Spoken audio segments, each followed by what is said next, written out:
Hello everybody and welcome back to another rockabilly guitar lesson, and today I show you how to play what I think is the first ever recorded rockabilly song by the name of That's Alright Mama. But this lesson is only one part of this.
That's Alright Mama was recorded by Elvis, Scotty and Bill on July 5th, 1954 at the Sun Studios in Memphis. Elvis had played the song before live at the Doc's Bar in Fraser in the north of Memphis.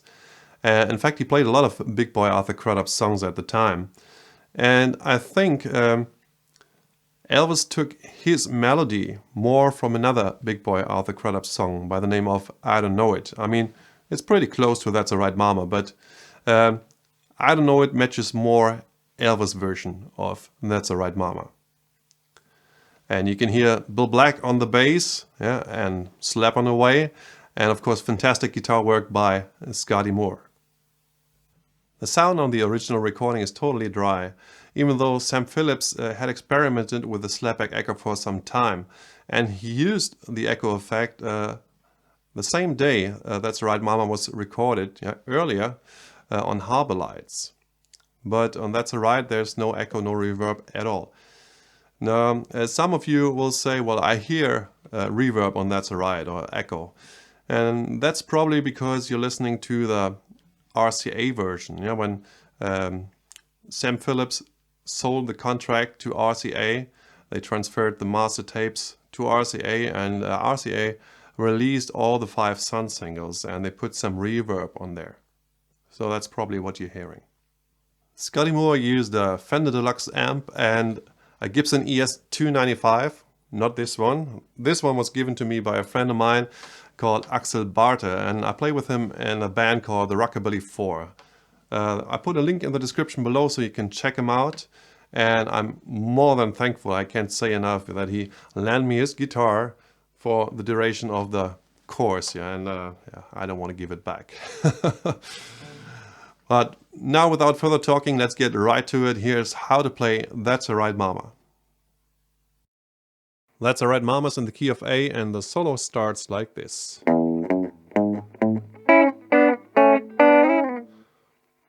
So you start with a run on the low E string, open to the 2nd fret, 4th, 5th, then you go to the G and B string, 6th and 5th fret, and with my right hand I pick the G string with my thumb pick and pull the B string with my index. So it sounds like this. Then you move to the 4th and 3rd fret, G and B string. 2nd fret, just the index, still the G and B string. Back to 4th and 3rd, and then you slide to the 5th and 6th fret, yeah? And then you slide back, but you hear mainly the G string to the 4th fret here. So it sounds like this. Let's put this together.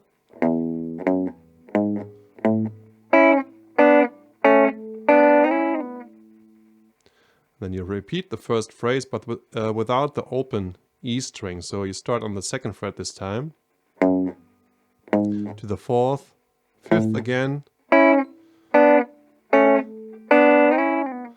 and again. And the 3rd time around you play.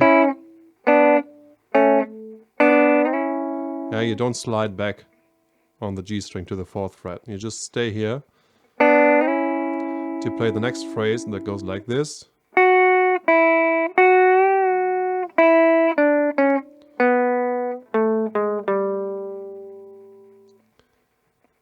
So you pick the B string, 7th fret, to 5, back to 7, and then you bend up and down a half step, like this, back to 5, 7 and 6 on the G string, 4 on the G string, yeah, and I jump with my index to the 4th fret here. And then on the D string, 7, 6, and 5. One more time.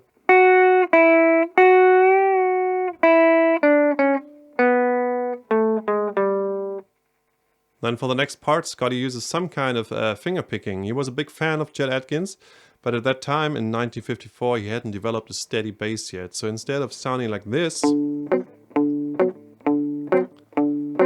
it sounded more like that.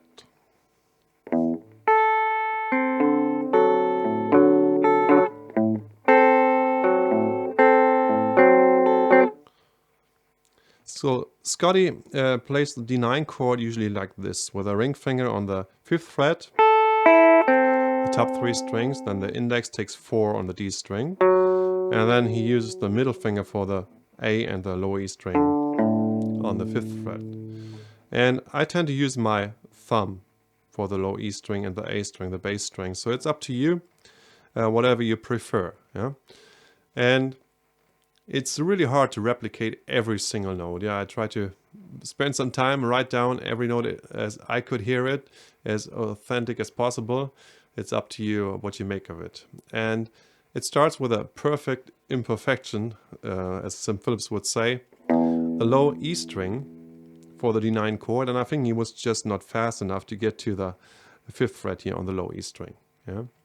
So I play the whole 4 bars played over the D9 chord, and I play them slowly rather than commenting on every note. Yeah, I think it's easier for me and not so confusing for you.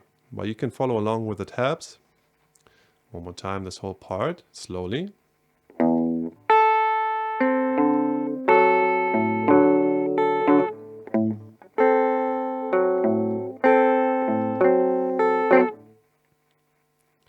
And then it goes to E, where he plays.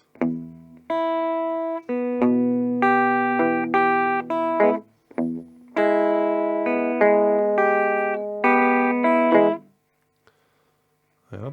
One more time, slowly to the tabs.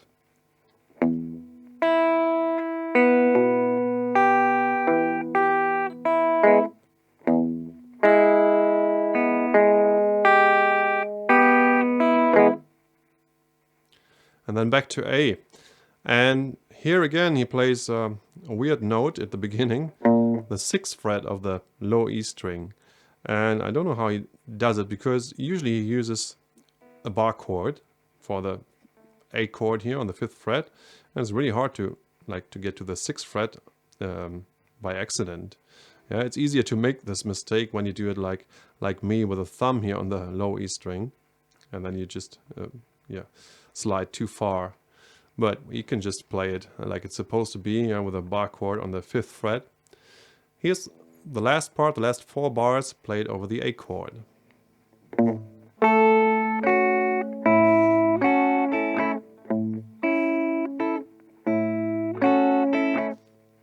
And the last 2 bars, they're very quiet, very soft in the background. And when I see the 68 special, and also there's a session with Eric Clapton later on, he uses his fingers usually to brush over the strings. And I think that's what he's doing here as well. Yeah, so you get the soft, quiet sound, and then Elvis starts singing again. One more time, the last 4 bars.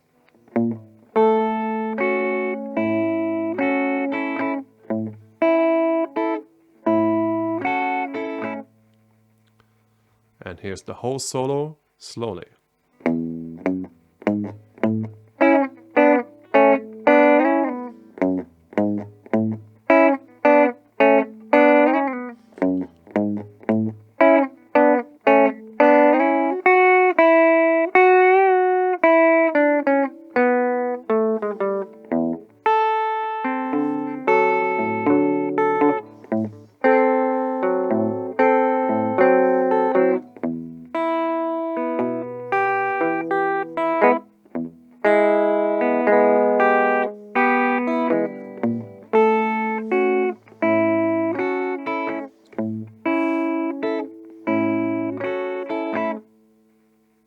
That's a right, mama.